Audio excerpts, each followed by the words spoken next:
getting a quality protein in non-perishable form. It's very difficult to handle protein because most of it is in a perishable form. So they were extremely excited about getting their hands on. Okay? Yes, sir.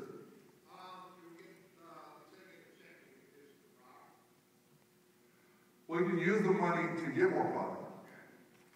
But it's off the same compensation structure as the basic distributorship at this point.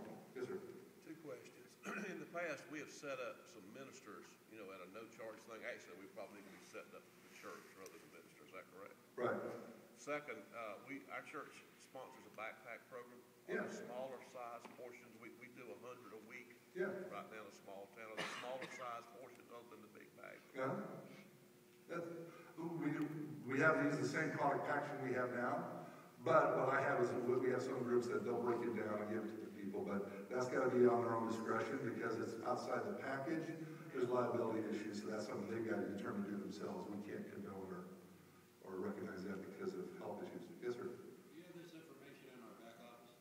Not yet. So I'm telling you, go to Visalus Faith and Fitness Initiative on Facebook.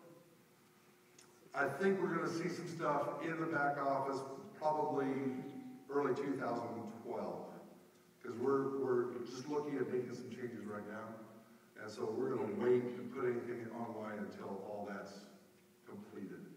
So this has been a year and a half of experimental stage.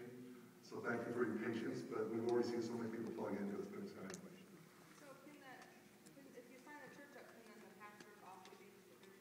Oh, absolutely. I got several pastors. What they'll do is they'll set up their own ESS and do their own thing, just like any person would do.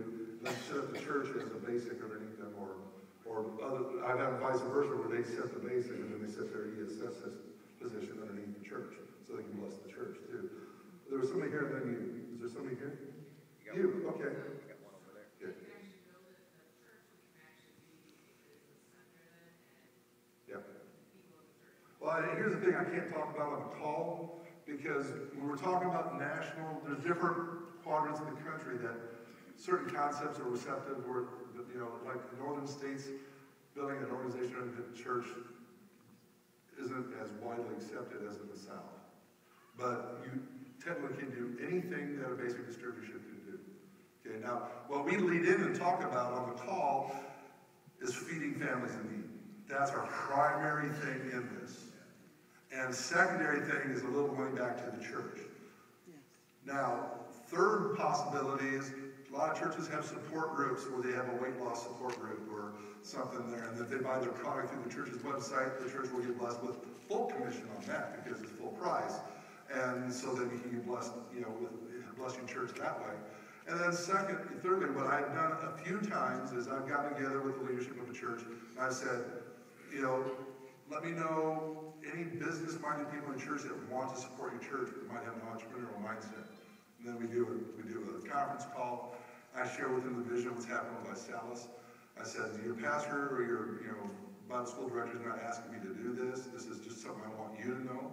And that is, if you see this as a valid income stream for yourself, we can set you guys up front level to the church, and then you build your organizations, and all your team commissions are going to bless your church.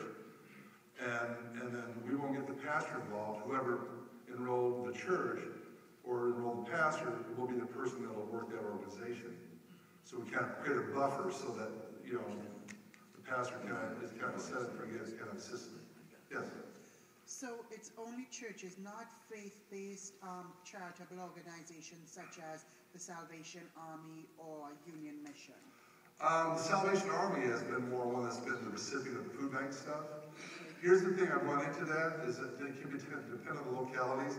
So there's some restrictions if they're a United Way recipient on where they can also receive donations. So you need to just interact with them and find out. You can go to givingitvisalus.com and ask them those questions too to clarify, because they'll have some more of the specifics.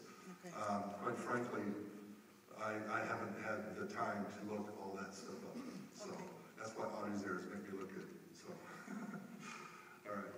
Yes, sir. The church hasn't received its tax ID as yet. Could it? Say that again? The church did not receive its tax ID as yet. Like there are a couple of new churches. Yeah, absolutely. You just wouldn't be able to get it for free. There's just pull together about $56 or with people that want to support the church, set up a basic distributorship and start building this now for the church. What you need to do is it would have to be in the name of a social security number or something at this point. Then you have it transferred over to a federal tax ID number once that's established. But they got PIN numbers already. Okay. So the 501c3 has already been submitted, they're just waiting for. Well, if it's that close, I just wait a little longer and do it that way. Yes. So you said that a nonprofit can or cannot do this at this point? I said as far as which ones fit, I'm not quite sure. You can go to givingitmysalus.com. This is designed specifically for churches.